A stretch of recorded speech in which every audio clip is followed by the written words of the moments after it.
ดำนาบริจ้างกะคักจะเนาะผู้ช่วยเนาะหานพะดังมาเลยพะดังมาแล้วเขาย่านพะดังอยู่บ่บ่โอ้น้องพื้นน้องแวงบ่ได้พะดังตีโอ้ยเขาจะบอยแล้วพะดังชาวปุ๊บไรอันธรรมนางผ้าหมาตายคาที่ได้มือ2-3 ที่ไทยลังกันแล้วเกลือเข้ามาผ้ามันกระดิ่งมาตายคนบ่ตายเด้คนตีลังกาเลยได้มาคืนมอทะลูกทำที่บ้านนางเพิ่นเควนผ้าทำที่บ่ตายได้ผ้ามาเควนมันกระดิ่งมาน่ะตายคาที่คนตีลังกาคืนบ่ตายได้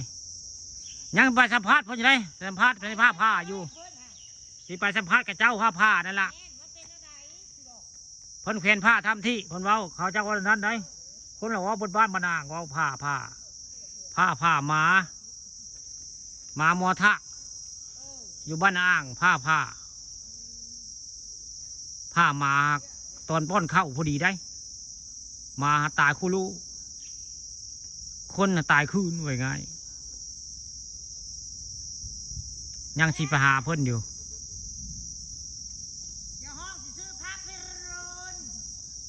โอ้ยดังทั้งน้อยนี่เฮาป๊บแล้วเฮาผู้มืดมาเลยผู้ผลมืดมาแล้วกลับมาทำมาตะงอยเลยผู้ทำมาตะงอยมืดมาได้คาดว่าผลเบิ่งนี่ต้องลงในนอนแหละมื้อนี้ดำนาท่าผลนะเบิ่งเนาะฉะนั้นผลก็มาเบิ่งแล้วอีกโมนานนี่ผลตกในนอนเบิ่งแล้วมืดมาป่านนี่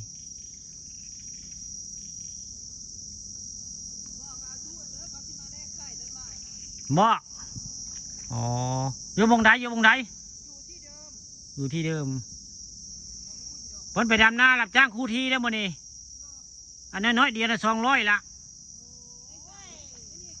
ในคอสะพานน่ะ200เพิ่นเอาเงินมาให้ดำแต่เช้าเพิ่นเลี้ยวแล้วล่ะเพิ่นมาจ้าง200เพิ่นเอาอันนี้บ่ค่าเลยลงไปดำเอาเมื่อเช้านี่200บ่แม่นง่ายได้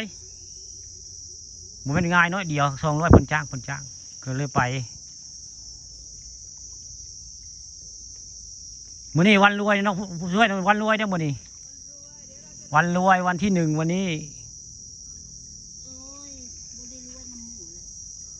ลอตเตอรี่ซื้อแล้วหลายใบมื้อนี้